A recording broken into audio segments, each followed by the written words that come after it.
Black hole کیا ہوتا ہے؟ کیا اب جانتے ہیں کہ بلیک ہول کیا ہوتا ہے؟ بلیک ہول خلا میں ایک ایسی جگہ ہے جہاں کشش ثقل اتنی زیادہ ہوتی ہے کہ روشنی بھی وہاں سے واپس نہیں آ سکتی۔ یہ اس وقت بنتا ہے جب ایک بہت بڑا ستارہ تباہ ہو جاتا ہے۔ سائنسدانوں کے مطابق بلیک ہول اپنے قریب آنے والی ہر چیز کو اپنی طرف کھینچ لیتا ہے۔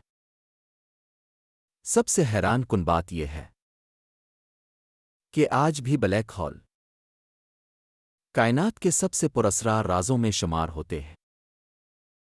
اسی لیے بلیک ہولز نے سائنسدانوں کو آج تک حیران کر رکھا ہے۔ اگر آپ کو ویڈیو پسند آئی ہے تو براہ کرم لائک، شیئر، کمنٹ، فالو کریں اور تاریخ دنیا یوٹیوب چینل کو سبسکرائب کریں اور گھنٹی کو دبائیں تاکہ میری آنے والی تمام ویڈیوز اب تک پہنچ سکیں۔